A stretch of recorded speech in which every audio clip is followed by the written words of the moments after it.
आम लोगों का जो विश्वास मतलब बहुत चीजों पे विश्वास नहीं था, लेकिन चुनाव निष्पक्ष होगा इस पे एक विश्वास था। वो मैं पहली बार देख रहा हूँ कि वो टूट रहा है। इलेक्शन कमीशन कुछ करता नहीं, क्योंकि इलेक्शन कमीशन बिल्कुल सरकारी तोता बना हुआ है और झूठ और सांप्रदायिकता फैलाई जा रही है, जो कि actually model code of conduct के खिलाफ है, लेकिन उनको कोई रोक नहीं रहा है। Commission has become like a black hole, जहां लोग अपनी शिकायत, अपनी जो कंसर्न्स है भेजते हैं, कोई जवाब ही नहीं आता है। अभी ये पक्का हम लोग नहीं कह सकते कि ईवीएम में छेड़छाड़ हुई है या हो रही है, लेकिन ये ज़रूर कह सकते हैं कि छेड़छाड़ हो सकती है। कहाँ से पैसा आ रहा है पॉलिटिकल पार्टीज को, किधर वो खर्च कर रहे हैं, किस चीज पे खर्च कर रहे हैं, जब प्रतिबंध भी नहीं है, कैप भी नहीं है on spending by political parties, why should people not have a right to know. पैसे का बहुत ज़्यादा इम्बैलेंस है, और आज तो हम चुनाव को देखते हैं कि एक तरह से पैसे का खेल बन गया है। I think that it's a very challenging time for our democracy.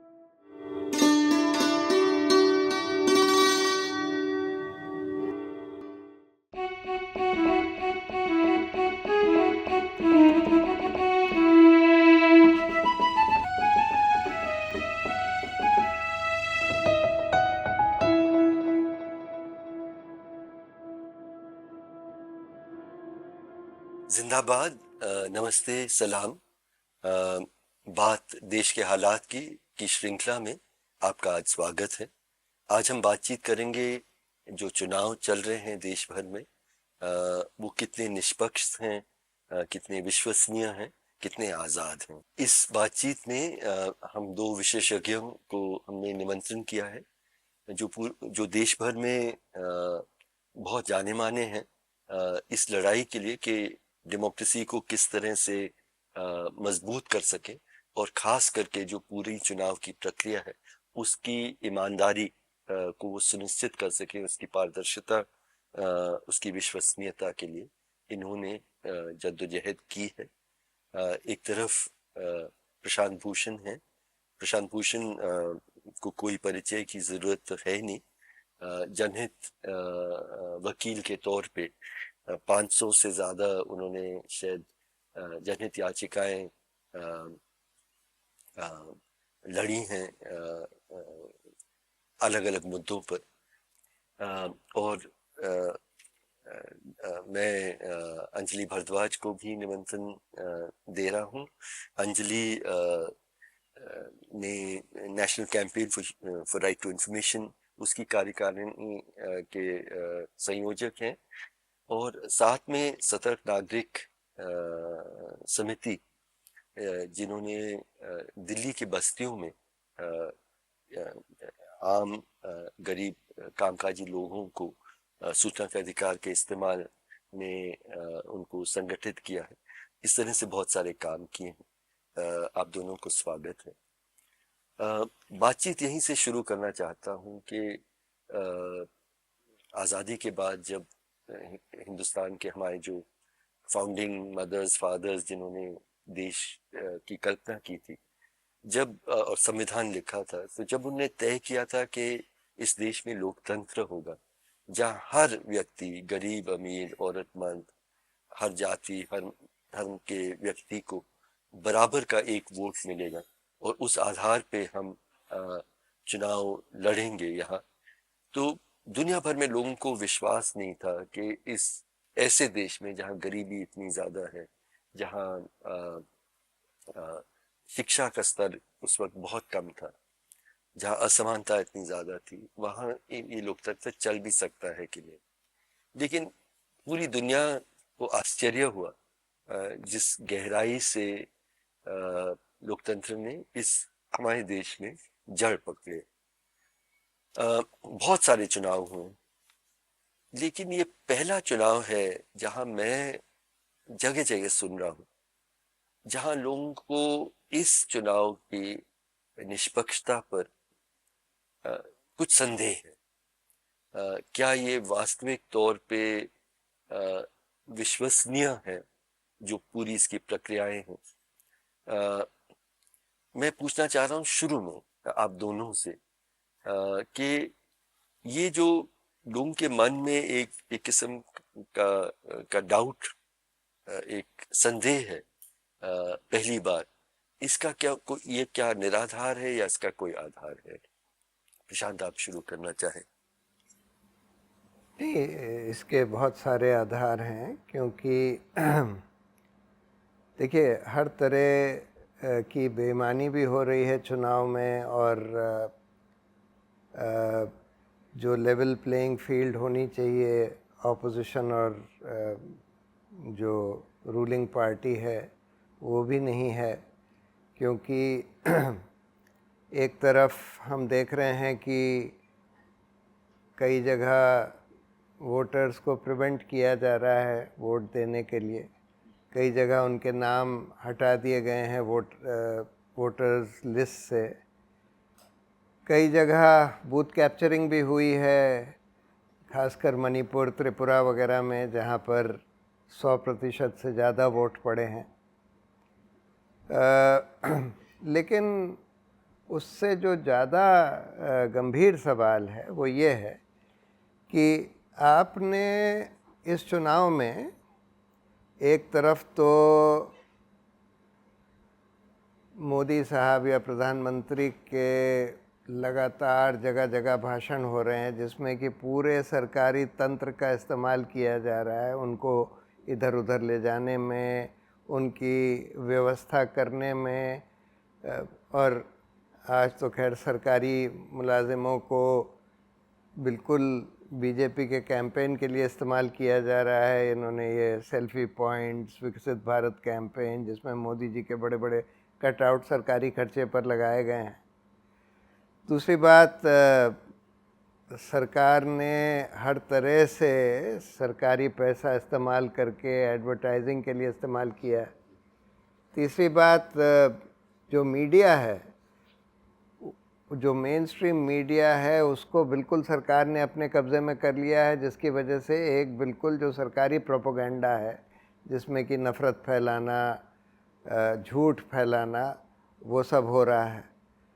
तीसरी बात, जो पैसा है वो करीब करीब मतलब 2/3 पैसा सिर्फ एक पार्टी के पास है, भाजपा के पास। इलेक्टोरल बॉन्ड से ही उनको करीब 8,500 करोड़ मिले, और 1/3 पैसे बाकी सारे दलों के लिए। हाँ, बाकी 1/3 जो हैं सारे दलों के हैं। तो पैसे का बहुत ज़्यादा इम्बैलेंस है, और आज तो हम चुनाव को देखते हैं कि एक तरह से पैसे का खेल बन गया है। तो जिसके पास ज़्यादा पैसा है वो अपने आप को ज़्यादा एडवर्टाइज़ कर लेता है तरह तरह से, और देखने में ये लगता है कि भाई यही लोग दिखाई दे रहे हैं ज़मीन पर, यही लोग चुनाव जीतने वाले हैं। तो इसलिए फिर आपने एजेंसीज़ जो हैं, ईडी, आईटी, सीबीआई, इन सब का दुरुपयोग किया जा रहा है एक तरफ ऑपोजिशन पार्टी के लीडर्स को घेरने के लिए, कि उनको वो डरा के, प्रताड़ित करके, अरेस्ट करके उनको अपनी पार्टी छोड़कर भाजपा में शामिल हो जाएं। उसके अलावा इन्हीं एजेंसीज़ का दुरुपयोग किया जा रहा है चंदा लेने के लिए भाजपा के लिए, क्योंकि इलेक्टोरल बॉन्ड्स में हम लोगों ने ये देखा कि बहुत सारी ऐसी कंपनियां थीं जिनके ऊपर ईडी, आईटी और सीबीआई के रेड्स हुए, एक्शन हुआ। उसके बाद उन्होंने कई 100 करोड़ इलेक्टोरल बॉन्ड्स खरीद कर भाजपा को दे दिए, और उसके बाद सब कुछ ठंडे बस्ते में डाल दिया गया। तो बहुत तरीके हो गए हैं इस चुनाव को अनफेयर बनाने के, जिसमें चुनाव की कोई फेयरनेस नहीं रही है, लेकिन इतनी सारी हर तरह की अनफेयरनेस, और इलेक्शन कमीशन कुछ करता नहीं, क्योंकि इलेक्शन कमीशन बिल्कुल सरकारी तोता बना हुआ है। तो इस वजह से ये सारी अनफेयरनेस और झूठ और सांप्रदायिकता फैलाई जा रही है, जो कि actually model code of conduct के ख़िलाफ़ है, लेकिन उनको कोई रोक नहीं रहा है, मोदी और उनके मंत्रियों को। तो प्रशांत, ये बहुत सारी चीजें आपने कही और हमारी बातचीत में आज हम इन सब चीजों को थोड़ा कुछ विस्तार में भी समझने की कोशिश करेंगे। अंजलि, आप कुछ जोड़ना चाहती हैं इस सवाल पे? मुझे लगता है कि प्रशांत ने एक वास्ट कैनवस जो है उस पे जो आज हम देख रहे हैं, आज का संदर्भ जो है, एक क्लियर चीज़ जो है लोगों को समझ में आ रही है कि कहीं पर एक इंस्टीट्यूशनल कैप्चर है। जो इंस्टीट्यूशंस हैं जिनके ऊपर एक विश्वास रहा है कि हमारे देश में चुनाव सही से होंगे, जैसे इलेक्शन कमीशन का जिक्र किया प्रशांत ने, उस पर जो विश्वास है वो डगमगाया हुआ है। उसके बहुत सारे कारण हैं, हम उनको ज़रूर डिस्कस करेंगे आई एम श्योर हर्ष, लेकिन जस्ट बेसिक थिंग्स कि जब मॉडल कोड ऑफ कंडक्ट का वायलेशन होता है तो अगर रूलिंग पार्टी के जो रिप्रेजेंटेटिव्स हैं, लीडर्स हैं, उनके खिलाफ अगर शिकायत है तो सन्नाटा रहेगा इलेक्शन कमीशन की ओर से। ऑपोजिशन पार्टी के जैसे ही शिकायत होगी तुरंत उस पर कुछ एक्शन होगा। इनफैक्ट लगता है कि ज़रूरत से ज़्यादा ही कहीं पर एक्शन हो रहा है। तो लोगों को ये बात दिख रही है कि ये जिसका संविधान में काम है कि वो चुनाव सही से कराएं, क्या वो सच में निष्पक्ष रूप से चुनाव करा रहे हैं। दूसरा जो ये लोग बहुत समझ रहे हैं कि जो पैसे की ताकत है वो किस तरीके से, एक तो इनइक्वालिटी कैसे बढ़ी है, जो आपने शुरू में ही कहा कि यही लगता था और बाबा साहब अम्बेडकर ने भी कहा था कि 1% 1 वोट है, लेकिन अगर इतनी इनइक्वालिटी बढ़ जाती है सोशल इकोनॉमिक, तो अब 9 परिवारों के पास देश में 50% पैसा जमा हुआ है और चुनाव पूरी तरह से पैसे का खेल है। पहले तो किस तरीके के कैंपेन होंगे चुनाव से पहले, मीडिया क्या दिखाएगी, मीडिया की ओनरशिप पे आज इतना बड़ा सवाल है जिसे हम गोदी मीडिया का फिनोमिनन कह रहे हैं। तो सब समय पर वो एक प्रोपेगेंडा होता लोगों को भी नज़र आ रहा है। और ऐसे में फिर ये भी होता है कि एक सोशल एक्सेप्टेबिलिटी सी हो रही है कि चुनाव के बाद भी लोटस ब्लूम कर जाता है। तो मतलब पैसे का इस्तेमाल करके जो भी रिजल्ट आए उसके बाद में कमल ही खिलेगा। कमल ही खिलेगा। तो इन सब चीज़ों को अगर हम एक उसमें देखें तो that is what is also eroding people's confidence कि ये फ्री और फेयर कितना होगा, निष्पक्ष होगा चुनाव। बहुत खतरनाक है कि जो हम लोग तीनों समझ रहे हैं कि आम लोगों का जो विश्वास, मतलब बहुत चीज़ों पे विश्वास नहीं था, लेकिन चुनाव निष्पक्ष होगा इस पे एक विश्वास था, वो मैं पहली बार देख रहा हूँ कि वो टूट रहा है। और उसके कारण पे हम लोग आज और बातचीत करेंगे। एक एक करके जो आपने चीज़ें उठाई, इलेक्शन कमीशन से शुरुआत करते हैं। इलेक्शन कमीशन की विश्वसनीयता, टीएन सेशन की बात की जाती है, लेकिन उनके बाद भी ज़्यादातर जो इलेक्शन कमिश्नर्स आए हैं उन्होंने बहुत हद तक एक निष्पक्ष तरीके से इलेक्शन चलाए हैं। पिछले 10 सालों में हम इसको नहीं देख रहे हैं। इसके क्या कारण है? क्या उनके सिलेक्शन में प्रॉब्लम है? You can not substitute for character.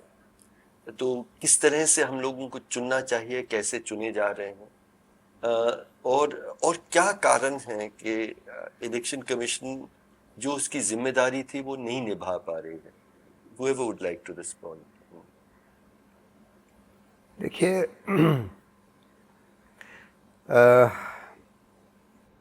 चाहे शुरू से सरकार अपॉइंट करती थी इलेक्शन कमिश्नर्स को, लेकिन टीएन सेशन के बाद से एक ट्रेडिशन हो गया था कि इलेक्शन कमीशन निष्पक्ष होगा और सख्ती से इवन हैंडेड कार्रवाई करेगा और मॉडल कोड ऑफ कंडक्ट को एनफोर्स करेगा।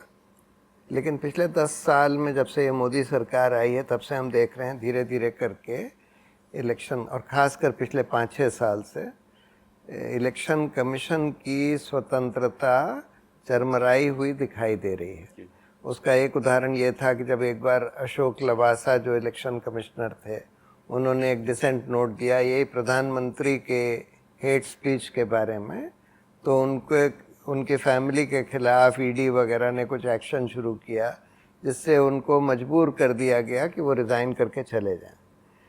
और इसी वजह से सुप्रीम कोर्ट ने एक बहुत अहम फैसला, सुप्रीम कोर्ट की 5 जजों की बेंच ने एक बहुत अहम फैसला दिया करीब 1 साल पहले, जिसमें उन्होंने बोला कि ये सरकार जो चयन करती है इलेक्शन कमिश्नर्स का, ये सिस्टम गलत है जी। और बहुत सारी कमीशंस ने ये बोला था कि भाई इंडिपेंडेंट कमेटी के द्वारा अपॉइंटमेंट होना चाहिए। ज़्यादातर ने ये रिकमेंड किया था कि प्रधानमंत्री, लीडर ऑफ ऑपोजिशन और चीफ जस्टिस ऑफ इंडिया की कमेटी होनी चाहिए जी।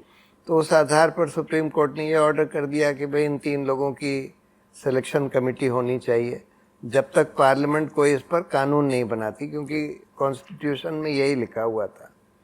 लेकिन उसके तुरंत बाद कानून बना दिया और कानून में ये लिख दिया कि चीफ जस्टिस उसमें नहीं होंगे, प्रधानमंत्री, एक और मंत्री और एक लीडर ऑफ ऑपोजिशन। तो यानी कि फिर से सरकार के हाथ में आ गया। अच्छा, हम लोगों ने इस कानून को भी चैलेंज किया, सुप्रीम कोर्ट ने नोटिस भी इशू कर दिया। उसके बाद एक वैकेंसी तो फरवरी में हो गई, या उससे थोड़ा पहले एक और वैकेंसी हो गई एकदम से, कि जिनको इन्होंने उस दौरान अपॉइंट किया था जब पहला हमारा केस चल रहा था, वो भी ओवरनाइट अपॉइंटमेंट किया था एक अरुण गोयल का। उन अरुण गोयल ने अचानक रिज़ाइन कर दिया, और लगता ये है कि उनसे कुछ करने के लिए कहा गया जो वो करने के लिए नहीं तैयार थे, तो उन्होंने रिज़ाइन कर दिया। अब 3 में से 2 वैकेंसी हो गई। हम लोगों ने एक एप्लीकेशन फाइल करी कि भाई इन 2 वैकेंसीज का सिलेक्शन आप आदेश दे दीजिए कि वही कमेटी करे जो आपने बोली थी, यानी कि chief justice, leader of opposition, prime minister.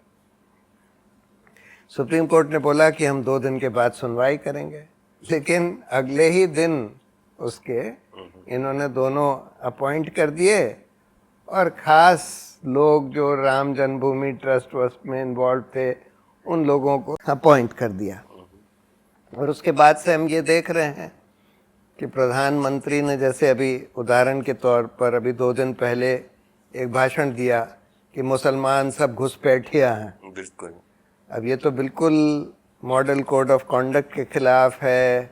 आप रिलीजन का यूज़ कर रहे हैं तो करप्ट प्रैक्टिस भी है, और हमारे आईपीसी में ऑफेंस भी है, हेट फैलाना। सब कुछ किया, सारे offences, electoral offence, corrupt practice, सब कुछ। लेकिन फिर भी चुनाव आयोग बिल्कुल चुप्पी साधे हुए है। इसीलिए लोग अब ये कह रहे हैं, कुछ लोगों ने तो चुनाव आयोग का डेथ सर्टिफिकेट इशू कर दिया है। कह रहे हैं कि चुनाव आयोग की तो मौत हो गई। कुछ लोग कह रहे हैं कि ये स्लीप वेल मैट्रेस के एडवर्टाइजमेंट में इनको आना चाहिए। नहीं, बट अंजलि, किस तरह की प्रोसेस होनी चाहिए? मतलब हम और आप नागरिक हैं, और हम चाहते हैं कि हमारा लोकतंत्र मजबूत हो, विश्वसनीय हो। तो यहीं से शुरुआत कि हम लोग इलेक्शन कमीशन की नियुक्ति की प्रक्रिया क्या होनी चाहिए आइडियली, और देशों के जो आपने जो बेस्ट प्रैक्टिसेस हैं वो क्या है? देखिए हर्ष, जो इलेक्शन कमीशन में जो प्रॉब्लम हम देख रहे हैं वो दूसरे इंस्टीट्यूशंस में भी उसकी झलक हमें दिख रही है। Exactly, what is happening in our country with institutions largely is कि उनके पास बहुत ताकत, लेकिन अकाउंटेबिलिटी और जवाबदेही का जब उनकी बात आती है और उनके काम में पारदर्शिता की बात आती है, वो है नहीं। तो जो एक लोकतंत्र में होना चाहिए कि इन सभी संस्थाओं को लोगों के प्रति जवाबदेह होना चाहिए, वो हम होते हुए नहीं देख रहे। पर इसकी शुरुआत ही सिलेक्शन में हो। बिल्कुल। और इसमें जो सिलेक्शन कमिटी जो है उसका मामला, जो मसला है, वो बहुत बार डिस्कस हुआ है कि what is a perfect selection committee. जैसे प्रशांत ने कहा, अभी सुप्रीम कोर्ट ने कह दिया कि जब तक लॉ नहीं बनता तब तक चीफ जस्टिस, प्राइम मिनिस्टर और लीडर ऑफ ऑपोजिशन होंगे। अब उसको तो बदल दिया गया है, लेकिन how that selection committee finally functions also is very important. क्योंकि हमने देखा है कि लोकपाल में भी we got in the law एक ऐसी सिलेक्शन कमेटी जो लगा बिल्कुल बैलेंस्ड है, उसमें चीफ जस्टिस भी इंक्लूडेड हैं और बहुत बढ़िया है, लेकिन उसको कैसे सबवर्ट कर दिया गया है, जहां लीडर ऑफ ऑपोजिशन को रिकॉग्नाइज ही नहीं किया गया और वो पूरी तरह से फिर सरकारी कमेटी एक चल रही है। तो एक तो बैलेंस होने की जरूरत है, जहां पर प्रिपोंडरेंस ऑफ द गवर्नमेंट जो कि पावर में है पार्टी, उसका प्रिपोंडरेंस नहीं हो सकता। अंजलि, इसकी शुरुआत मैं समझता हूँ कि शॉर्टलिस्ट बनाना वो तो सरकार ही बनाती है, तो आप चुनेंगे भी तो सरकार द्वारा चयनित 10 लोगों में से आप चुनिए जी। I think the preparation of that long list also has to be is very important, and I think that उसमें एक चीज तो ये होनी चाहिए that there should be an open advertisement. Apply करें, और जो अप्लाई करते हैं किसने अप्लाई किया वो पूरी लिस्ट लोगों के सामने होनी चाहिए। या जैसा आपने कहा या किसी और नॉमिनेट भी हो तो वो भी लिस्ट में होने चाहिए कि इन्होंने करा है, इन्हें कंसिडर किया जा रहा है। जैसा कि आपने कहा कि ये नहीं होना चाहिए कि अगर एक सर्च कमेटी है जो कि गवर्नमेंट की ही एग्जीक्यूटिव बॉडी की ही है तो उन्होंने 6 नाम डिसाइड करके बस सामने रख दिए, वो नहीं होना चाहिए। शॉर्ट लिस्टिंग हुई है तो उसका क्राइटेरिया क्या है, that is very important. It's something that has been regularly talked about in all appointment cases court में भी जब वो गए हैं, तो वो क्या क्राइटेरिया है, क्या उन्होंने अभी तक जो उनका ट्रैक रिकॉर्ड रहा है, how has it been in terms of them being able to stand up to power, to be transparent, to be able to do the work that they are expected to do. Modi सरकार के सभी institutions जो लोकतांत्रिक institutions हैं उनके उनका जो गिरावट है, I think begins with the process of selection, और इसलिए ये सिलेक्शन के सवाल पे मैं जोर दे रहा। पर जो आप कह रहे हैं ये आदर्शवादी साउंड करता है कि हाँ सोचने के लिए तो अच्छा है, लेकिन कौन करता है? किसी और कोई ऐसे देश है यहाँ इस तरह का सिलेक्शन? देश नहीं, मैं तो कहूँगी कि अब इंफॉर्मेशन कमीशंस की जो अपॉइंटमेंट है आफ्टर सुप्रीम कोर्ट की जो जजमेंट आई, उसी केस में हमारे ही देश में, क्योंकि सुप्रीम कोर्ट ने उसको लागू भी कराने में एक दिखाई है विल, तो उसके अंदर अब हम देख रहे हैं कि किन्होंने अप्लाई करा वो एक क्लियरली सामने आता है। सिलेक्शन जो सर्च कमिटी है उसकी क्राइटेरिया अभी भी नहीं बना है, despite that, but it is something that can be easily done and has to be done. फिर जैसे कि इस बार हमने देखा कि लीडर ऑफ ऑपोजिशन कह रहे हैं कि मेरे साथ तो लिस्ट ही शेयर नहीं की गई, even of the shortlisted candidates, और जब मैं पहुंचा मीटिंग के लिए, सिलेक्शन कमेटी की मीटिंग के लिए, तो 8-10 मिनट पहले मुझे एक लिस्ट दे दी गई कि ये है, आप देख लीजिए आपको किसको करना है। और हम 2 लोग प्रधानमंत्री और गृह मंत्री थे, उन्होंने तय कर रखा था कि किनको। ये तो पूरा सिस्टम को मौकरी बनाने का प्रोसेस को का तरीका है। And I feel that what we are seeing now is that एक पहली तो कैसे इन्हें चुना जा रहा है, फिर काम कैसे हो रहा है। अभी हाल ही में एक RTI एप्लीकेशन डाली गई क्योंकि इलेक्शन कमीशन ऑफ इंडिया को लोगों ने, एमिनेंट सिटीजन्स ने एक मेमोरेंडम भेजा अबाउट EVM जो मशीनें हैं उसके बारे में, इलेक्टोरल बॉन्ड्स भी उस समय पे डिसाइडेड नहीं था उसके बारे में, तमाम चीज़ों के जो कंसर्न्स हैं लोगों के उसके बारे में। मेमोरेंडम का कोई जवाब ही नहीं आया। Commission has become like a black hole, जहां लोग अपनी शिकायत, अपनी जो कंसर्न्स है भेजते हैं, कोई जवाब ही नहीं आता है। मतलब इट्स एंड देन RTI डाला गया कि इस पर क्या एक्शन हुआ, उसका कोई जवाब नहीं आया। फर्स्ट अपील का कोई जवाब नहीं आया। जब सेकंड अपील में गए तो सेंट्रल इंफॉर्मेशन कमीशन के सामने जो पब्लिक इंफॉर्मेशन ऑफिसर है इलेक्शन कमीशन के, उन्होंने कहा ना हमें मेमोरेंडम मिला, ना हमें RTI मिली, ना हमें फर्स्ट अपील मिली। और फिर जब ये कहा गया कि ये सब तो आप ही के पोर्टल पर टाइप्ड इन गया था, तो उन्होंने कहा हम पढ़ नहीं पा रहे थे कि क्या है उसमें, to the point that the central information commissioner जो चीफ हैं उन्हें कहना पड़ा कि आपने तो बिल्कुल इसका बिल्कुल मजाक बना दिया। तो how is the commission even functioning? वो अपने आप को कितना जवाबदेह सिटीजन्स के प्रति देख रहे हैं, वो भी मुझे लगता है कि वहाँ पर भी लोगों का कैसे लोगों के प्रति जवाबदेह बनाया जाए ऐसे कमीशंस को, it's very important, and somewhere citizens also have to put the commission on notice where they have to say that ये हमें स्वीकार नहीं, हम नहीं स्वीकार कर सकते। तो दोस्तों अब मैं दूसरे बड़े सवाल पे जा रहा हूं, जो अनइक्वल प्लेइंग फील्ड की बात हुई। पैसे, अब इलेक्टोरल बॉन्ड के माध्यम से हमने देखा, जो आप प्रशांत जी ने कहा कि 2/3 पैसे एक राजनीतिक दल और 1/3 पैसे सभी बाकी राजनीतिक दलों के भी। This is of course the known money, मतलब जो ब्लैक मनी गया होगा उसका तो कोई हिसाब भी नहीं है। इसका हल क्या है? मतलब what is the solution to this inequality, जिसको जो बहुत ज्यादा बढ़ गया है वर्तमान पिछले 10 सालों में, लेकिन बहुत देर तक, बहुत शुरू से ही ये समस्या रही है कि मैं अगर बिल्कुल ईमानदार नागरिक हूँ जो चुनाव लड़ना चाहता हूँ या चाहती हूँ, मेरे सामने कोई रास्ता ही नहीं है कि मैं लड़ सकूं ईमानदारी से, और तो उसका क्या रास्ता है? नहीं, आप लोग बताना चाहें। अंजलि, आप। देखिए, स्टेट फंडिंग ऑफ इलेक्शंस के बारे में बहुत बार चर्चा होती है, and that is very important अगर हम चाहते हैं कि सभी के पास कम से कम कुछ धनराशि हो जिससे कि वो चुनाव लड़ने के बारे में कम से कम सोच सकें हमारे देश में। लेकिन एक दो चीज़ें हैं मुझे लगता है जिसके बारे में हमें कुछ सोचकर वी नीड सम फिक्सेस। पहली चीज़ तो ये है कि चुनाव, जैसे प्रशांत ने भी कहा, पूरी तरह से पैसे का खेल बन गए हैं। तो स्टेट फंडिंग ऑफ इलेक्शंस भी अगर आप करेंगे और किसी के पास अगर उस स्टेट फंडिंग के अलावा भी अरबों रुपए पड़े हैं और जिनको वो इस्तेमाल कर रहे हैं, that hardly really makes a difference. वो तो फिर एक और भार हो जाएगा एक्सचेकर के ऊपर।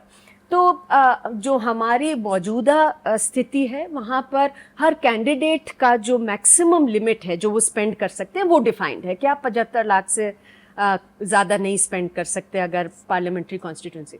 लेकिन a party can spend any amount of money. तो पार्टी तो कितना भी पैसा चंदा इकट्ठा करी जाएंगे और वो स्पेंड कर सकते हैं चुनावों में, उसका कोई हिसाब ही नहीं है, ना कोई लिमिट है उसके ऊपर। पार्टी और कैंडिडेट पे ये फर्क कैसे है? मतलब डजंट मेक सेंस। सो हमारा जिस तरीके से डिफाइंड है, जो लॉ है उसके अंदर जो कैप है वो सिर्फ कैंडिडेट पर है। पार्टी कितना स्पेंड करती है, और हम देखते हैं कि पार्टी बेशुमार पैसे खर्च करती हैं चुनावों में। ये नहीं है कि सारे कैंडिडेट्स भी ईमानदारी से केवल 75 लाख ही खर्च करते हैं, लेकिन पार्टीज तो बहुत पैसे खर्च करती हैं, उनके ऊपर कोई कैप है नहीं। अंजलि, हल क्या है? मतलब बहुत तो एक चीज तो ये है कि there should also be a cap on what can be spent by parties. मुझे तो ये लगता है कि केवल कैंडिडेट्स को ही खर्च करने के लिए जो अमाउंट है वो होना चाहिए। There should be at least legally एक कैप होनी चाहिए कि पार्टी स्पेंड नहीं कर सकती। दूसरी चीज़, जैसा आपने कहा कि पैसे जब आते हैं पार्टीज के पास, बहुत सारा पैसा तो कैश में आता ही रहा है, इर्रिस्पेक्टिव ऑफ इलेक्टोरल बॉन्ड्स आए नहीं आए, कैश में पैसा लगातार पार्टीज के पास आता है, जिसमें much of it is not even declared on their balance sheets.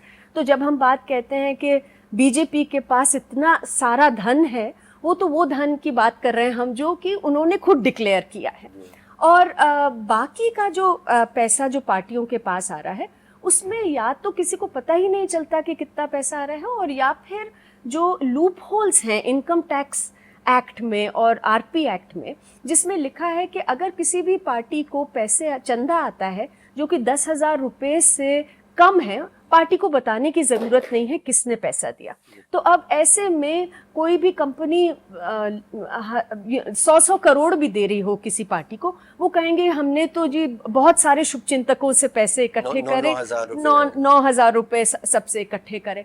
अब ऐसे में जो ये रास्ते खुले हुए हैं, इन्हें कहीं पर प्लग करने की ज़रूरत है। पहले ईमानदारी से ये इच्छा शक्ति होनी चाहिए कि आप उसको बंद करना चाहते हैं। सारा खेल इच्छा शक्ति का है। तो पहली चीज तो ये है कि जब जैसे इलेक्टोरल बॉन्ड्स आए और ये कहा गया, Bharatiya Janata party came on the plank of anti corruption, ये कहते हुए 2014 में आए कि हम भ्रष्टाचार हटा देंगे, हम काला धन हटा देंगे, हम पारदर्शिता लाएंगे पॉलिटिकल पार्टी फंडिंग में। लेकिन जब इलेक्टोरल बॉन्ड्स लाए तो उस समय पर उन्होंने जो ये अनोनिमिटी है जिसके कारण ये सब खेल भी हो पाता है, उसे और बढ़ा दिया। तो पहले कम से कम जो बैंकिंग चैनल से पैसा आता था उसके बारे में तो जानकारी होती थी, वो उसका। अब ये तो ये हो गया कि बैंकिंग चैनल से भी पैसे आ रहे हैं, वो भी हम नहीं जान पाए। इलेक्टोरल बॉन्ड से कहाँ से पैसे किधर आ रहे हैं जब तक सुप्रीम कोर्ट ने जजमेंट नहीं दी। और ये काला धन सफेद करने का एक और बड़ा साधन बन गया, क्योंकि जिसके पास बैंक में पैसे हैं वो जाके बॉन्ड खरीद रहे हैं, और जिनके पास कैश है वो उनसे बॉन्ड खरीद रहे हैं, कैश को सफेद, काले धन को सफेद कर रहे हैं। तो ये जो चीजें हैं, जब तक गोपनीयता, पर्दे के पीछे ये सब चीजें होने का स्कोप रहेगा। एंड एक ये तो ये हो गया कि एक लीगल जामा भी पहना दिया गया। लड़ाई तो ये थी कि कैश को ही बंद कर दिया जाए, लड़ाई ये थी कि अगर कैश पाया जाए इट शुड बी इलीगल, मतलब अगर अनोनिमस कैश हो जो एक्सप्लेन ना कर सके इट शुड बी इलीगल। ये तो हो गया कि आप कितने भी अरबों रुपए ले लीजिए, आप तो अनोनिमस ही हैं, ये तो लीगली अलाउ कर दिया। तो इसमें मेरे ख्याल से आईटी एक्ट, आरपी एक्ट को चेंज करने की जरूरत थी कि अनोनिमिटी हटा दी जाए। There needs to be anonymity, मतलब ये है कि गुमनाम तरीके से पैसे आ रहे हैं, वो नहीं आ सकते क्योंकि वो तो एक्सप्लॉइट किया जाता है फिर उस लूप होल को। कैश क्या जरूरत है, मतलब कैश ना हो, ये दो चीजें आपने साफ कही। पर पहले इच्छा शक्ति की बात है। बिल्कुल प्रशांत, जो आपने दूसरी बात जो कही थी, which has made this so unequal in election, वो पहले इस हद तक मैंने कभी देखा नहीं। the use of government agencies, मतलब आप दो चीफ मिनिस्टर्स तो हिरासत में हैं, जेल में हैं, लेकिन इतनों के को कोई आईटी नोटिस मिल रहा है, कोई ईडी नोटिस दे रहा है, कोई सीबीआई नोटिस दे रहा है। इसका रोक का कोई क्या तरीका है? नहीं, इसका रोक का तरीका तो यही है कि ये सारी एजेंसीज को स्वतंत्र, सरकार से स्वतंत्र बनाने की ज़रूरत है और प्रॉपर्ली जवाबदेह बनाने की ज़रूरत है। थोड़ा तो खैर ये भी हुआ है कि कुछ ऐसे कानून बन गए हैं जैसे prevention of money laundering act, जो कि बहुत ही ड्रैकोनियन कानून है, जिसमें कि बहुत ज़्यादा अनट्रैमल्ड पावर्स दे दी गई हैं एनफोर्समेंट डायरेक्टरेट को। किसी भी चीज़ को आप मनी लॉन्ड्रिंग कह के और तरह तरह से लोगों को प्रताड़ित कर सकते हैं, अरेस्ट कर सकते हैं बगैर बताए भी कि आप किस वजह से, बगैर एफआईआर रजिस्टर करे। कुछ तो उसमें सुप्रीम कोर्ट की भी गलती है। सुप्रीम कोर्ट ने जब इन कानूनों को चुनौती दी गई तो उन्होंने उसको स्ट्राइक डाउन करने के बजाय उसको और ड्रैकोनियन बना दिया, और जिन साहब ने ये किया, जिन जज साहब ने, उनको लोकपाल बना दिया गया। तो एनफोर्समेंट डायरेक्टरेट, सीबीआई और इनकम टैक्स, जितनी भी एजेंसीज हैं, एक तो खैर उनका चयन इंडिपेंडेंट तरीके से होना चाहिए। अभी सीबीआई के डायरेक्टर का तो होता है, लेकिन उसमें भी हम ये देखते हैं कि अगर चीफ जस्टिस कमज़ोर है और वो सरकार के साथ जाने के लिए तैयार है, तो उन इंस्टीट्यूशंस का भी चयन जैसा सरकार चाहती है वैसा हो जाता है, बिकॉज चीफ जस्टिस सरकार के साथ चला जाता है। और तो इसलिए थोड़ा सा ब्रॉड बेस्ड सिलेक्शन कमेटी होनी चाहिए, कम से कम 5-7 लोगों की, जिसमें ज़्यादातर लोग इंडिपेंडेंट हों।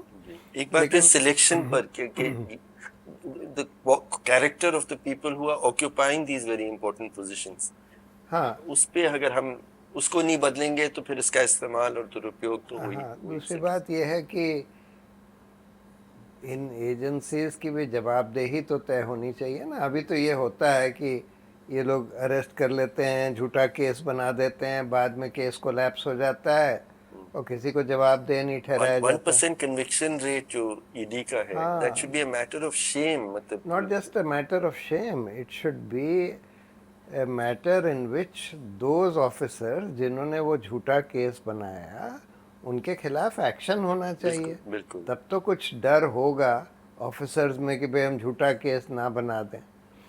तो एक तो ये जो पीएमएलए या यूएपीए जैसे कानून हैं, इनमें जो बेल के प्रोविजंस हैं या और कुछ कई ड्रैकोनियन प्रोविजंस हैं, उनको ख़त्म होना चाहिए। दूसरी बात, चयन की प्रक्रिया, जैसे ईडी तो अभी भी सरकार ही तय करती है, सेलेक्ट करती है। बहुत सारे इंस्टीट्यूशंस हैं जिनका चयन सरकार ही करती है, जैसे सीएजी का भी। उसमें एक broad base somewhat independent selection committee आनी चाहिए।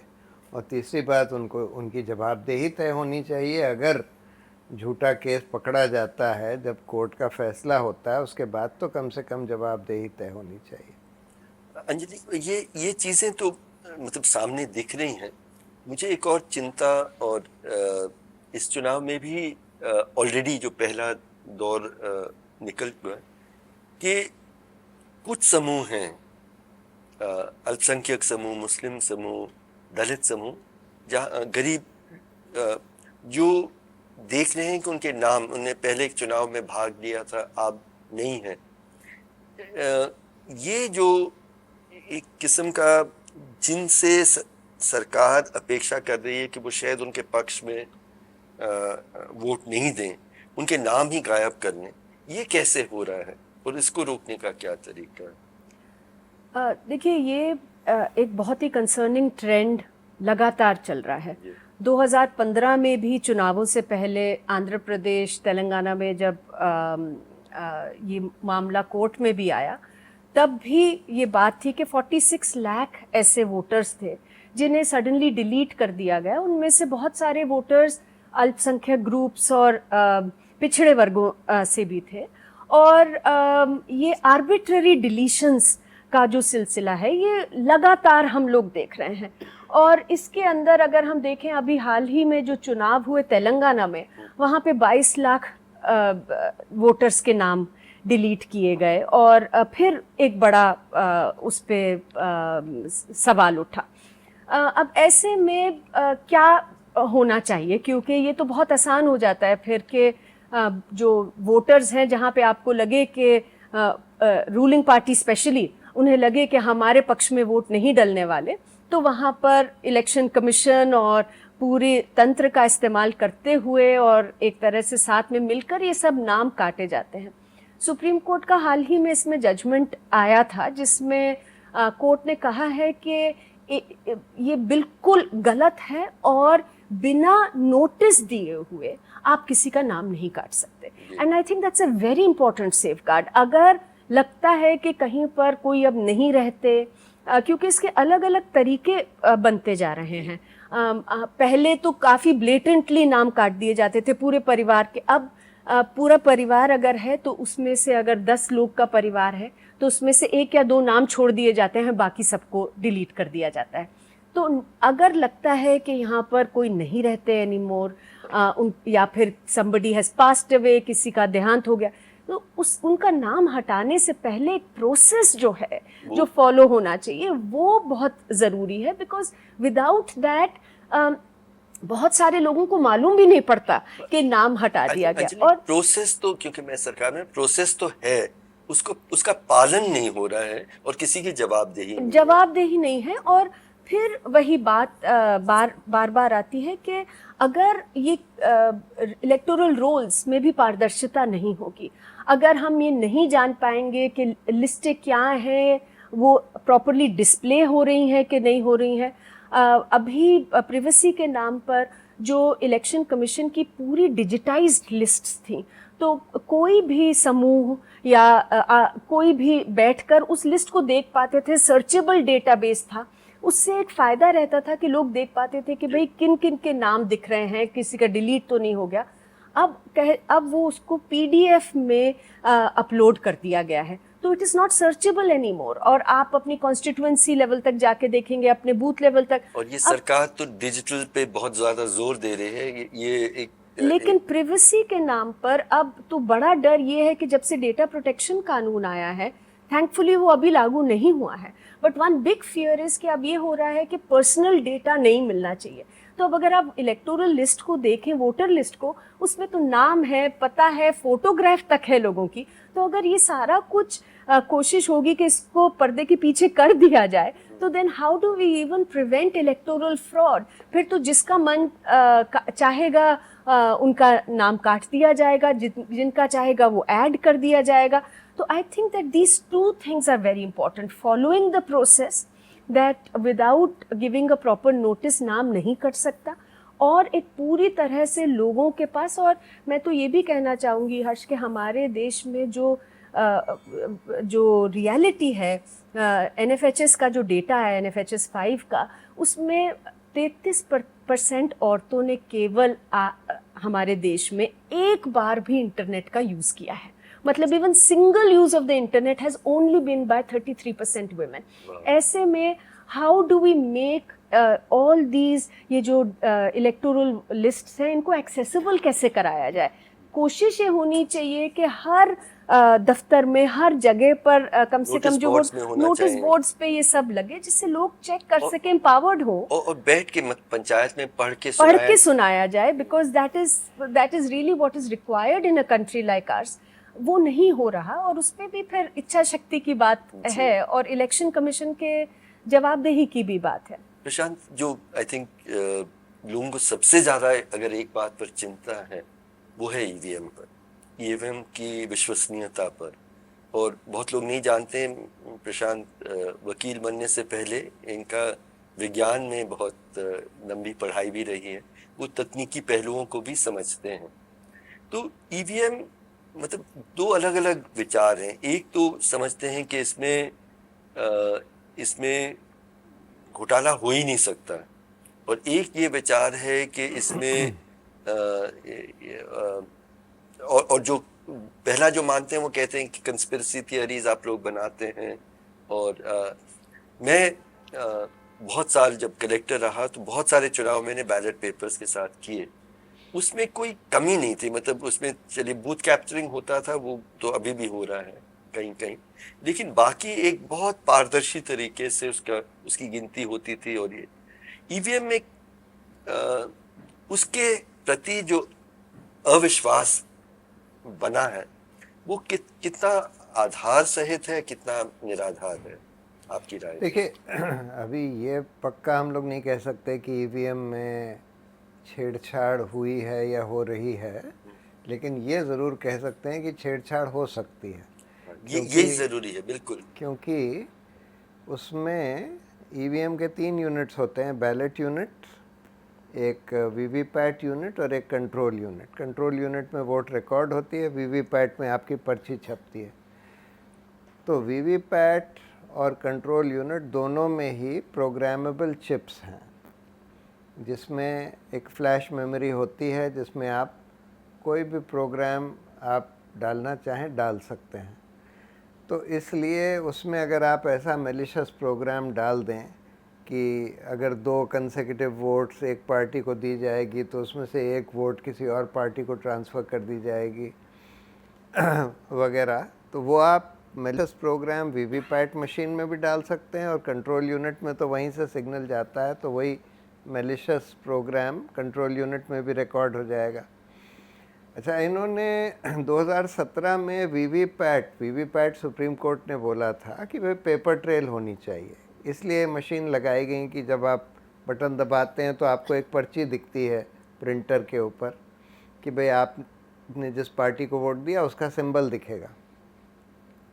लेकिन 2017 में इन्होंने उस वीवीपैट मशीन का डिज़ाइन बदल दिया, और पहले उस पर एक ट्रांसपेरेंट शीशा था, वो हटाकर एक काला शीशा लगा दिया. क्यों? वो कहते हैं कि जिससे कि दूसरे लोग ना देख लें कि किसको वोट डाली है. वैसे तो वो बूथ के अंदर होता है, दूसरा जना देख ही नहीं सकता, लेकिन ये आधार लिया गया. तो उसके अंदर एक बल्ब है जो कि 7 सेकंड के लिए जलाया जाता है. जब बल्ब जलता है तभी आप देख सकते हैं कि कौन सी पर्ची छपी है. तो 7 सेकंड में वो वोटर सिर्फ पर्ची देख लेता है, कट के गिरती हुई भी नहीं देखता. उसके बाद बल्ब बंद हो जाता है. मान लीजिए आप उसमें ऐसा प्रोग्राम डाल दें कि अगर सेकंड वोटर ने भी उसी पार्टी को वोट दिया जिसको पहले वाले ने दिया था, तो वही पर्ची जो पहले वोटर को दिखाई गई वही पर्ची दूसरे वोटर को भी दिखा दी जाएगी, फिर से लाइट ऑन होएगी, वो पर्ची जो पहले वोटर को दिखाई गई वो वहीं टंगी हुई है, वही पर्ची दिखाई जाएगी, फिर लाइट बंद हो जाएगी। और जब लाइट बंद हो जाएगी उसके बाद ये पर्ची तो कट के गिर जाए, एक और पर्ची किसी दूसरी पार्टी की छप के कट के गिर जाए और यही सिग्नल कंट्रोल यूनिट को चला जाएगा। तो आपने इफेक्टिवली एक पार्टी को 2 वोट मिले, उसका 1 वोट किसी दूसरी पार्टी को ट्रांसफ़र कर दिया। ये प्रोग्राम आसानी से डाला जा सकता है वीवीपैट में और वही सिग्नल कंट्रोल यूनिट में जाएगा।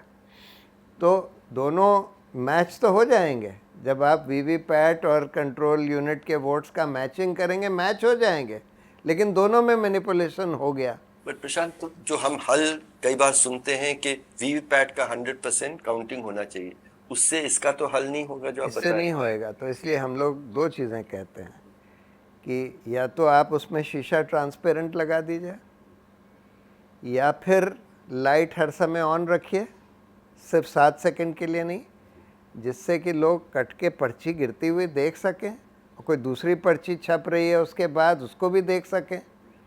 तो इसलिए या तो लाइट ऑन रखिए और सारी पर्चियाँ काउंट कर लीजिए, या फिर उसका शीशा ट्रांसपेरेंट कर दीजिए। रूल्स में भी यही है कि ट्रांसपेरेंट शीशा होना चाहिए।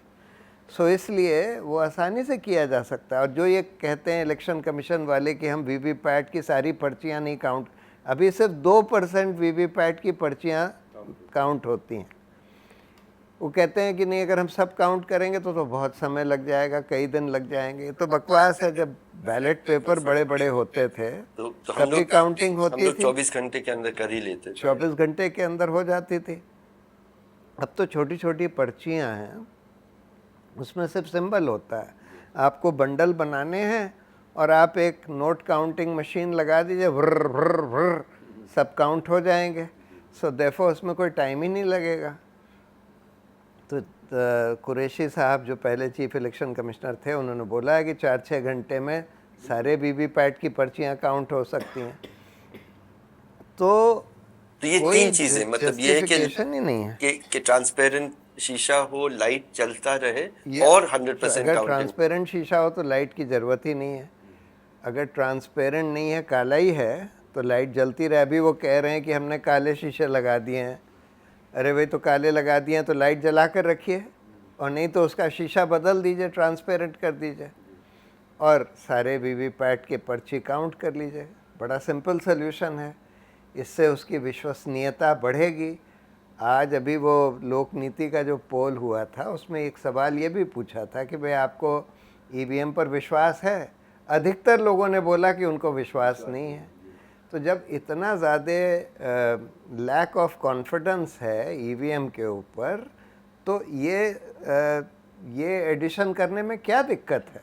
नहीं, and here I want to just say जो प्रशांत कह रहे हैं कि ये जो ट्रस्ट डेफिसिट है, ये इसीलिए है जो मतलब अगर मैं अपना वोट कास्ट कर रही हूँ and I am not either being able to hold that vote और सी दैट वोट कि वो किधर जा रहा है, तो जो जर्मन कोर्ट ने कहा वो वही कि 3 डेमोक्रेसी जो प्रिंसिपल्स हैं उनको वायलेट कर रहा है। When I cast my vote, I should be reassured that वो जो मैंने it was cast as intended, कि मैंने जिस बटन पे दबाया है वास्तव में उधर ही वोट जा रहा है कि नहीं जा रहा है। दूसरा कि was it actually recorded as cast, और तीसरा was it counted as recorded. अब ये तीनों पे जो सवाल उठ रहे हैं, जो प्रशांत ने कहा जिन कारणों से, मतलब अगर लोग, जो आपने विश्वसनीयता की बात करी, मुझे लगता है कि अगर इतनी बेसिक इसमें पारदर्शिता नहीं होती है सिस्टम में, तो then how do we expect people? फिर तो ये हो गया कि ब्लाइंडली आप ट्रस्ट कर दीजिए बस वोट करके। इसलिए कई यूरोपीय देशों ने मतलब बिल्कुल। वापस कागज पे चले गए हैं। ज्यादातर वापस बिल्कुल। चले गए हैं। और वहाँ तकनीकी के तो कोई कमी नहीं है, ना रिसोर्सेज की कमी है, लेकिन इसी विश्वसनीयता के कारण से, पारदर्शिता के कारण से हम लोगों को भी इसके बारे में सोचना जरूरी है। तो बहुत अच्छी बात है, अच्छी बातें हुई हैं, बहुत सारे चीज़ों की हमने बात की। मेरा एक आखिरी सवाल आप दोनों के लिए है कि चुनाव की प्रक्रिया की जब विश्वसनीयता घटती जा रही है, हमारे लोकतंत्र के बारे में आप क्या कहना चाहते हैं?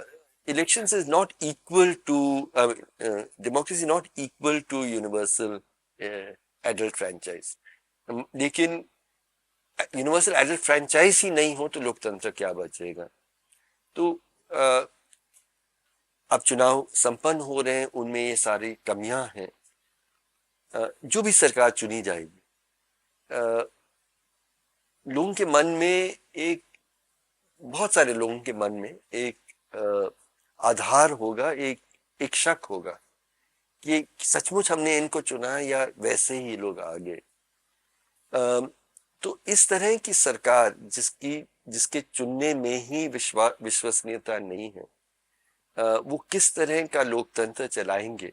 हाउ डू यू सी अगले 5 साल आप कैसे देख रहे हैं इस चुनाव के बाद, जो भी सरकार आए? हमने जो सारी बातें करी, आई थिंक उसमें रोल ऑफ द ऑपोजिशन भी मेरे ख्याल से बहुत ज़रूरी है उसके बारे में बात करना, क्योंकि हम ये बार बार देखते हैं और सुनते भी हैं कि ऑपोजिशन वीक है, लेकिन ऑपोजिशन को वीक बहुत कराया गया है। कैसे हुआ है ऑपोजिशन वीक और हो रहा है, वो मुझे लगता है कि आज बहुत स्पष्ट रूप से लोगों के सामने है।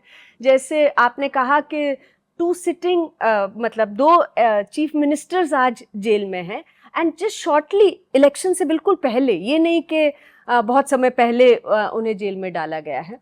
वॉशिंग मशीन फिनोमिनन जिसको हम सुन रहे हैं कि भाई जब ऑपोजिशन में लीडर्स हैं और स्पेशली जो पॉपुलर लीडर्स हैं जिनका चांस है कि वो जीतेंगे, उनके खिलाफ एजेंसीज डिप्लॉय करके फिर उन्हें जब लाया जाता है रूलिंग पार्टी में, तो उनके खिलाफ सारे एक्शन बंद हो जाते हैं या ठंडे बक्से में चले जाते हैं।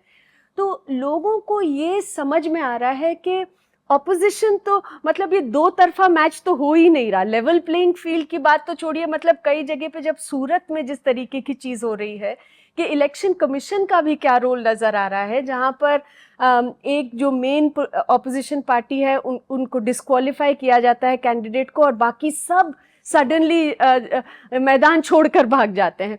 तो आज ही बल्कि मैं स्टूडेंट से, बहुत सारे स्टूडेंट से बात कर रही थी, तो उन्होंने कहा ये तो सूरत मॉडल सब जगह आ जाएगा देश में। These are young first time voters, and I think that ऐसे जब चुनकर आए भी कोई भी सरकार, और अगर उनका कोई नैतिक बल तो होगा नहीं ना, उनका नैतिक बल नहीं होगा, और फिर ये जो ट्रस्ट डेफिसिट है that only keeps growing, because आप मीडिया से मैनेज कितना कर सकते हैं, लोगों को बहुत सारी चीज़ें नज़र आने ही लगती हैं, और जो हम चाहते हैं कि finally we don't even just want a representative democracy, we want के चुनाव के बाद भी जो सरकार को हम कह रहे हैं लोकतंत्र है, चुन के आई है, उससे उसकी निरंतर जवाबदेही रहे, लोग सवाल पूछ सकें।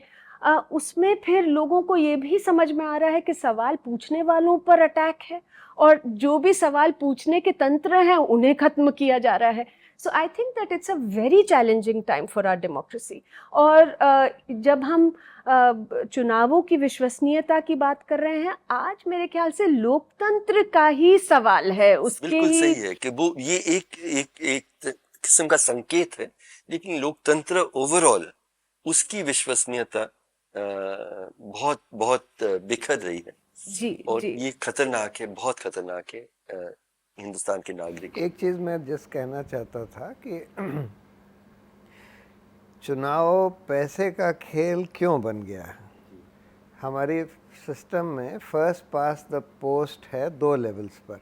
जब हम अपने कैंडिडेट को सेलेक्ट करते हैं तो एक ही कैंडिडेट वहाँ का रिप्रेजेंटेटिव बनता है जिसको ज़्यादा वोट मिले, चाहे उसको सिर्फ 30% ही वोट क्यों ना मिले हों, फिर भी अगर औरों से ज़्यादा मिले हैं तो वही सोल रिप्रेजेंटेटिव हो जाता है, वो 100% हो जाते हैं। हाँ, उसके बाद फिर जब सरकार बनती है तो जिसके पार्टी के पास मेजॉरिटी है उसी की सरकार बनती है। अगर ऑपोजिशन के पास 49% MP MLA हैं, उनकी सरकार में कोई दखल नहीं होती। अब जब लोग वोट देने जाते हैं तो वो ये देखते हैं कि भाई हम कैंडिडेट और सरकार दोनों का चयन कर रहे हैं। और उनको ये पता है कि एक ही कैंडिडेट जीतेगा, एक ही पार्टी सरकार बनाएगी, तब फिर वो कई बार जो उनकी सबसे फेवरेट पार्टी या कैंडिडेट होता है उसको वोट नहीं देते, अगर उनको ये लगता है कि इसका जीतने का चांस नहीं है। तब फिर वो देखते हैं कि जिनका जीतने का चांस उसको जो लग रहा है कि भाई अगर ये दो पार्टी हैं, इन्हीं में से कोई जीतेगा, तो उसमें से जो उनको कम खराब लगता है उसको वोट दे देते हैं। अब ये कैसे समझते हैं कि किसका जीतने का चांस है? ये विजिबिलिटी के आधार पर वो भांपते हैं, और विजिबिलिटी जो है पैसे से आती है, क्योंकि आप एडवर्टाइज कर सकते हैं, पोस्टर्स, बैनर्स, होर्डिंग्स लगा सकते और सरकारी तंत्र और मीडिया दोनों को आपने अपने तरफ कर लिया। हैं, और प्रोपेगेंडा के इंस्ट्रूमेंट से आती है। इस वजह से जिसके पास ज़्यादा पैसा है उसका जीतने का चांस बहुत बढ़ जाता है। इसके कई इफ़ेक्ट हो रहे हैं। एक तो खैर बहुत अनइवन हो रहा है चुनाव। दूसरी बात यह है कि सब पार्टियों के ऊपर एक तरह का ये कंपल्शन सा हो गया है कि उनको अपने, अगर उनकी सरकार है कहीं, उसका दुरुपयोग करके पैसे बनाने हैं, क्योंकि चुनाव में इतने पैसे लगेंगे। कोई पार्टी जो है 10,000 करोड़ खर्च कर रही है, कोई 2,000 करोड़, 5,000 करोड़। एक्चुअली कुछ ऐसे देश हैं यूरोप में जहाँ पर पैसे बहुत कम इस्तेमाल होते हैं चुनाव में, और उसको कर्व करने के लिए, जैसे अंजलि ने बोला कि हमको सिर्फ कैंडिडेट पर नहीं, पार्टी के खर्चे पर भी प्रतिबंध लगाना चाहिए, लिमिट लगानी चाहिए, लेकिन उसको एनफोर्स भी करना चाहिए। एनफोर्स इसलिए नहीं होता क्योंकि कैश का इस्तेमाल हो जाता है, सब बैंक के थ्रू नहीं होता खर्चा वगैरह। तो आप जब नोटबंदी करी तो सरकार ने बोला कि भाई हम कैशलेस इकोनॉमी चाहते हैं, हम चाहते हैं सब लोग बैंक के थ्रू ट्रांजैक्ट करें। ऑर्डिनरी लोगों को तो आप ये नहीं कह सकते, लेकिन पॉलिटिकल पार्टी और कैंडिडेट्स को आप कह सकते थे कि भाई आप कैश में ट्रांजैक्ट नहीं करेंगे, और अगर कैश में ट्रांजैक्ट करते हुए पकड़ गए वो करप्ट प्रैक्टिस तो करप्ट प्रैक्टिस होगी। तो ये तो इन लोगों ने किया नहीं। तो कोई इच्छा शक्ति है नहीं कि भाई पैसे का यूज़ कम करें, चुनाव में इस तरह की लिमिट्स को एनफोर्स करें। तो जब तक हम लोग ये सब नहीं करेंगे ना, तब तक हमारा चुनावी लोकतंत्र भी एक तरह से पैसे का खेल ही रह जाएगा। इसमें बस मैं एक चीज़, क्योंकि हम लोग पारदर्शिता की बात कर रहे थे, एंड कम से कम चुनाव में political parties are a very big and important player. तो सेंट्रल इंफॉर्मेशन कमीशन का ऑर्डर था कि सारी नेशनल पार्टीज़ जो हैं वो सूचना के अधिकार कानून के तहत लोगों को जवाबदेह होंगी, सूचना देंगी। It's been more than 11 years. 2013 का ऑर्डर था, और in what we can only call uncivil disobedience, सारी पॉलिटिकल पार्टीज़ अभी तक अपने आप को सूचना के अधिकार के दायरे से बाहर रखे हुए। वाई, जो पूरी पैसे के खेल की बात है, why should people not have a right to know? इतना पब्लिक इंटरेस्ट है इन नोइंग कहाँ से पैसा आ रहा है पॉलिटिकल पार्टीज़ को, किधर वो खर्च कर रहे हैं, किस चीज़ पे खर्च कर रहे हैं, जब प्रतिबंध भी नहीं है, कैप भी नहीं है on spending by political parties. Why should people not have a right to know? आप कहते हैं कि हम तो बेटियों का, महिलाओं का बड़ा सम्मान करते हैं, और दूसरी साइड पर जो मोलेस्टर्स हैं, जो जिन्होंने हीनियस क्राइम्स करे हैं और सेक्सुअल वायलेंस, आप उनको कैंडिडेट बनाते हैं। Why should people not have a right to know कि आपने ये कहा, आपका स्टेटेड ये है कि हम इसके लिए खड़े हैं, और आपने और फैसले का आधार क्या है, कैसे आपने करा? So I think that we really need, and I really hope that as we go through this process, हमारी जो ऑपोजिशन पार्टीज़ हैं वो भी कहीं शायद इस सुधार की ओर कदम बढ़ाएंगी कि finally it is not really. Electoral bonds भी जब आए थे, इतनी चर्चा हुई थी, ऑपोजिशन पार्टीज़, जो पार्टी पावर में है बीजेपी, उन्होंने तो बात सुनी ही नहीं, लेकिन ऑपोजिशन पार्टीज़ में भी केवल सीपीआईएम और सीपीआई के अलावा कि सब ने कहा कि अगर चंदा आता है तो हम मना नहीं करेंगे। So you know what are we seeing today as a result of that? So I think there is a need for in general an understanding, और जो हम राजनीतिक इच्छा शक्ति की बात करते हैं, वो ruling party but also opposition parties में ये अंडरस्टैंडिंग। तो शुक्रिया साथियों, बहुत बहुत अहम, बहुत ज़रूरी बातें आपने की। अ, हम भारत के लोगों ने जब अपना संविधान लिखा और बाबा साहब अम्बेडकर के रहनुमाई में हमने तय किया कि ये एक लोकतंत्र होगा जहाँ हर हर नागरिक बराबर का हिस्सा रखेगा। एक तरह से असली राजा रानी इस देश के अब आम नागरिक होंगे। आज हम देख रहे हैं कि यही लोकतंत्र की को बहुत खोखला किया जा रहा है पैसों के बल में, सरकारी तंत्रों के दुरुपयोग के माध्यम से, मीडिया के दुरुपयोग के माध्यम से, और जिन जिन जिन को भी चुना जा रहा है कि इस प्रक्रिया की सच्चाई को, इसकी ईमानदारी को, इसकी विश्वसनीयता को वो मजबूत रखें, वो सब इस जिम्मेदारी को पूरा नहीं कर पा रहे हैं। ऐसी स्थिति में लोकतंत्र शायद इतने ज्यादा खतरे में कभी भी नहीं रहा है इमरजेंसी के 18 महीनों के बाद। तो बस ये बातचीत इसलिए जरूरी है, चुनाव चल रहे हैं, लेकिन असली एक विश्वसनीय लोकतंत्र कायम हो सके उसके लिए हम लोग सबको बहुत लंबी संघर्ष लड़ना पड़ेगा। यही बात सामने आती है। शुक्रिया, जिंदाबाद। ये दाग दाग उजाला, ये शब कसीदा सहर, वो इंतजार था जिसका, ये वो सहर तो नहीं।